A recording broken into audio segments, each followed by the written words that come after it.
घटनादुरुस्ती विधेयक 2026 आणि डिलिमिटेशन विधेयक 2026 वर माझे विचार मांडण्यासाठी उभा आहे। सर्वात आधी मी या देशातील करोडो माता भगिनींच्या राजकीय सक्षमीकरणासाठी असलेल्या महिला आरक्षणाच्या संकल्पनेला पूर्ण पाठिंबा देतो। नारी शक्ती वंदन अधिनियमाद्वारे महिलांना संसदेत आणि विधानसभामध्ये 33% आरक्षण मिळणे हा त्यांच्या हक्काचा लढा आहे। पण अध्यक्ष महोदय, आज सरकार ज्या पद्धतीने हे आरक्षण परिसीमांच्या अटीशी जोडून मांडत आहे ते पाहून मला गुळ लावून चटका देण्याची मन आठवते। अध्यक्ष महोदय, सरकारने या विधेयकात स्पष्टपणे म्हटले आहे की महिला आरक्षण हे केवळ नवीन जनगणना प्रसिद्ध झाल्यानंतर आणि त्यानंतर होणाऱ्या परिसीमन प्रक्रियेनंतरच लागू होईल। माझा प्रश्न असा आहे की जर सरकारची नियत साफ असेल तर आज असलेल्या 543 जागांवरच हे आरक्षण का दिले जात नाही? महिलांच्या आरक्षणाला जनगणनेचा आणि परिसीमनाचा चक्रव्यूह का अडकवले जात आहे?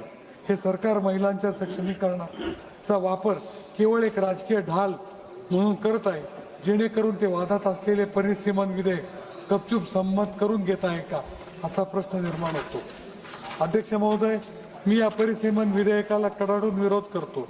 या देशाच्या इतिहासात पाहिलं तर आपल्याला समजेल की 1971च्या जनगणनेनंतर लोकसंख्येच्या आधारावर जागा वाढवण्यावर बंदी घालण्यात आली होती। त्यानंतर 2001 मध्ये 84व्या घटनादुरुस्तीने ही बंदी 2026 पर्यंत वाढवण्यात आली। त्यामागचे कारण अत्यंत महत्त्वाचे होते।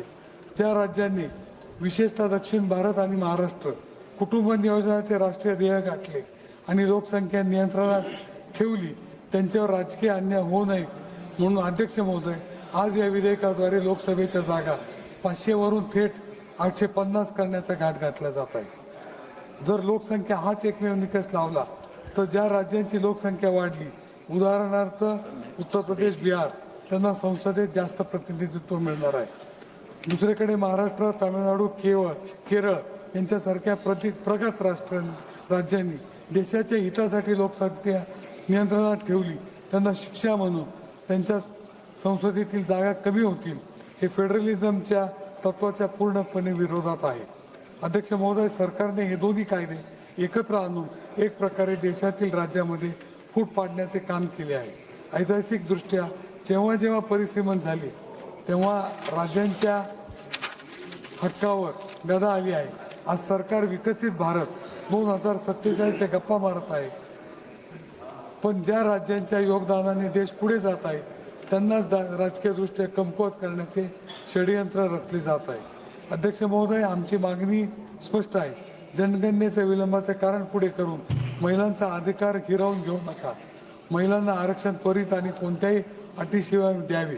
परिसीमन प्रक्रिया ही राज्यांच्या परस्पर संमतीने आणि लोकसंख्या नियंत्रण करणाऱ्या राज्यांच्या हितरक्षणाची हमी देऊनच राबवावी।